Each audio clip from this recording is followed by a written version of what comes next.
বাংলায় ভোটাধিকার কেড়ে নিতে বিজেপির নানা পথ খুঁজছে ঝাড়গ্রামে বললেন দেবাংশু। এশিয়ান নিয়ে বিজেপির বৃহৎ ষড়যন্ত্র চলছে, বাংলার ভোটাধিকার কেড়ে নেওয়ার চেষ্টা হচ্ছে। এই অভিযোগ তুলে ঝাড়গ্রাম জেলার গোপীবল্লভপুরের বেলিয়াবেড়ায় জনসভা থেকে তীব্র আক্রমণ শোনালেন তৃণমূল কংগ্রেস নেতা দেবাংশু ভট্টাচার্য। গোপীবল্লভপুর 2 নম্বর ব্লকের বেলিয়াবেড়া এলাকায় তৃণমূল কংগ্রেসের ডাকা প্রকাশ্য জনসভায় তিনি দাবি করেন, নির্বাচনকে প্রভাবিত করার উদ্দেশ্যে পরিকল্পিতভাবে এই চক্রান্ত করা হচ্ছে। দেবাংশুর কথায় বাংলায় ভোটাধিকার কেড়ে নিতে বিজেপি নানা পথ খুঁজছে। নির্বাচন কমিশনকে ব্যবহার করে এশিয়ার নাম নতুন করে ষড়যন্ত্র করা হচ্ছে, কিন্তু বাংলার মানুষ এসব মেনে নেবে না। জঙ্গলমহলের প্রসঙ্গ টেনে তিনি বলেন, 2011 সালের আগে এলাকায় অশান্তি ছিল, মাওবাদী প্রভাব ছিল, কিন্তু মুখ্যমন্ত্রী মমতা বন্দ্যোপাধ্যায় ক্ষমতায় আসার পর উন্নয়নের মাধ্যমে জঙ্গলমহলে শান্তির পরিবেশ ফিরেছে। রাস্তা, শিক্ষা, স্বাস্থ্য ও সামাজিক প্রকল্পের মাধ্যমে সাধারণ মানুষের জীবনে পরিবর্তন এসেছে বলেও দাবি করেন তিনি।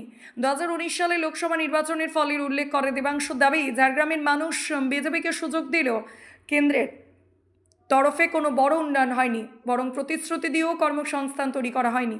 তিনি প্রধানমন্ত্রী নরেন্দ্র মোদীর 2 কোটি চাকরির প্রতিশ্রুতির কথা তুলে কটাক্ষ করেন।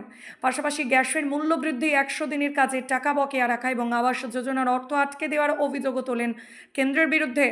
রাজ্যের বিরোধী দলনেতা শুভেন্দু অধিকারীকেও নাম না করে কটাক্ষ করেন দেবাংশু। তার দাবি, বাইরে থেকে এসে জঙ্গলমহলের রাজনীতি বোঝা যায় না, এখানকার মানুষ উন্নয়ন চায়, অশান্তি নয়। সবাই উপস্থিত ছিলেন গোপীবল্লভপুরের বিধায়ক ডক্টর খগেন্দ্রনাথ মাহাতো, ঝাড়গ্রাম জেলা পরিষদের মেন্টর স্বপন পাত্র এবং ব্লক তৃণমূল সভাপতি টিঙ্কু পাল, যুব সভাপতি সুমন সাহু, পঞ্চায়েত সমিতির সভাপতি সর্বরী অধিকারী সহ অন্যান্য নেতৃত্ব।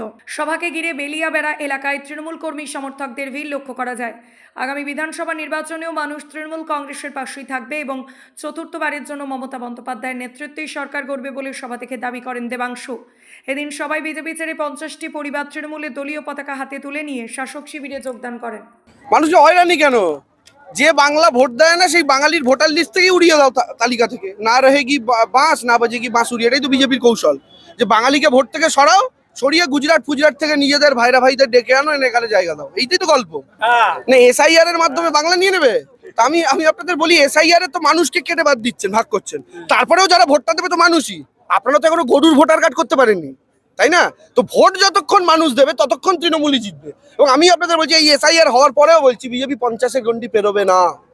বিজেপি পেরোবে না, বিজেপি 50-এর গন্ডি পেরোবে না। শুনুন, বহু মানুষকেই তো দেখলেন যারা নিরপেক্ষতার আড়ালে ছিল, একসময় তাদের রাজনৈতিক ব্যাপার প্রকাশ হয়েছে। একদিন একটা বিচারপতিকে দেখেছিলাম তৃণমূলের বিরুদ্ধে রায় দিচ্ছে, হঠাৎ বিজেপির এমপি হয়ে গেল। এতদিন দেখছিলাম একটা সাংবাদিক তৃণমূলের বিরুদ্ধে খুব চেঁচায়, আজকে নাকি অমিত শাহ হাত ধরে বিজেপিতে জয়েন করেছে।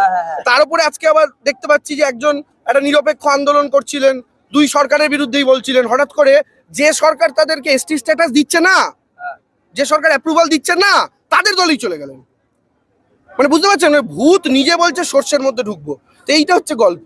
তো গল্পটা এখানেই যে মানুষ সবটা বুঝতে পারছেন। দেখুন, আমরা মমতা ব্যানার্জির আদর্শের উন্নয়ন নিয়ে লড়ছি।